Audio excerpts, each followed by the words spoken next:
Tahukah kenapa beberapa negara Islam memihak pada Rusia? Karena Presiden Rusia Vladimir Putin mengayomi warga Muslim. Kehidupan warga Muslim di bawah kepemimpinan Putin aman sejahtera. Hal ini sangat bertolak belakang dengan negara-negara Barat yang tidak henti-hentinya membangun Islamfobia.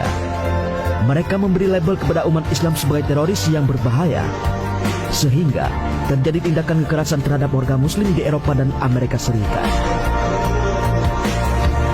Di Inggris dan Prancis misalnya, perempuan berhijab sering mendapat serangan dari orang tak dikenal. Bahkan di Jerman, ada saja sekelompok orang yang mengincar warga negara yang beragama Islam. Begitu juga dengan negara-negara Eropa lainnya.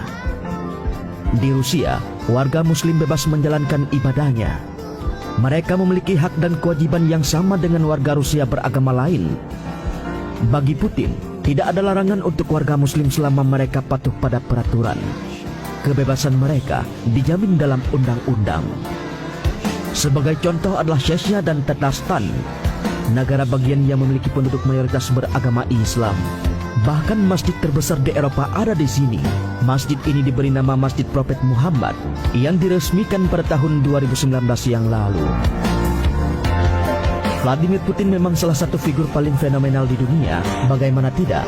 Presiden Rusia yang satu ini sudah memimpin selama belasan tahun lamanya. Setidaknya, Putin telah menjadi presiden selama 3 kali putaran.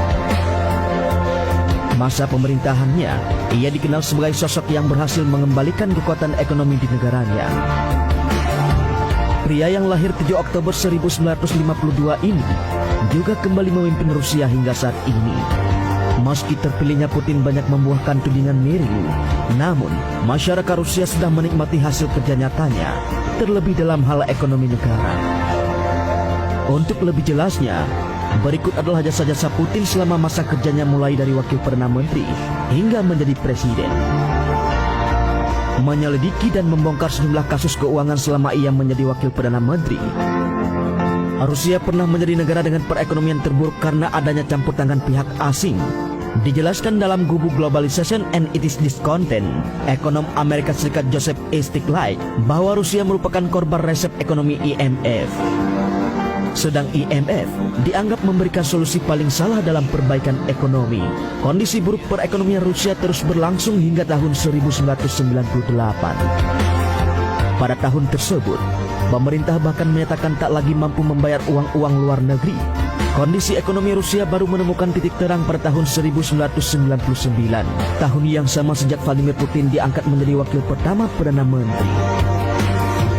Saat itu, Putin langsung mengambil tindakan dengan menyelidiki beberapa kasus keuangan di Rusia. Alhasil, banyak skandal yang terbongkar. Mengatasi masalah krisis ekonomi dalam kurun waktu yang singkat, Putin menjabat sebagai presiden sejak tahun 2000 hingga sekarang. Sekian lama, ia dipercaya bisa memegang kendali kondisi Rusia. Memang, di bawah kepemimpinannya, Rusia seolah kembali pada masa Uni Soviet. Namun, kebijakan-kebijakan Vladimir Putin terbukti berhasil. Salah satu hasil nyata tentu saja masalah krisis ekonomi yang berhasil diatasi dalam kurun waktu 2005-2006. Rusia berhasil melunasi utangnya pada Paris Club dengan nominal yang gak karuan banyaknya.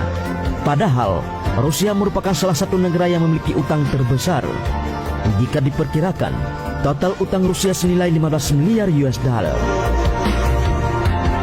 Salah satu dari 100 orang paling berpengaruh di dunia. Seperti dibahas sebelumnya, meski Putin dahulunya dihadapkan dengan situasi negara yang krisis akibat warisan dari para pendahulunya, ia berhasil mengkondisikan dan menjaga keutuhan negara. Bahkan, ia berhasil menguatkan ekonomi Rusia. Keberhasilan tersebut sontak membuat nama Putin dikenal sebagai salah satu tokoh paling berpengaruh di dunia. Rasa bangga terang-terangan dikemukakan oleh mantan Presiden Soviet, Mikhail Gorbachev. Memberikan dukungan penuh pada negara-negara Islam untuk membasmi terorisme. Vladimir Putin mengutarakan bahwa saat ini begitu banyak negara Islam yang menghadapi ancaman teroris. Untuk itu, mewakili Rusia, Putin memberikan dukungan dan komitmen kerjasama dengan negara-negara Islam untuk membasmi segala bentuk ancaman tersebut. Putin menambahkan bahwa negaranya siap memperkuat keamanan dan menjaga stabilitas global, serta membangun tatanan dunia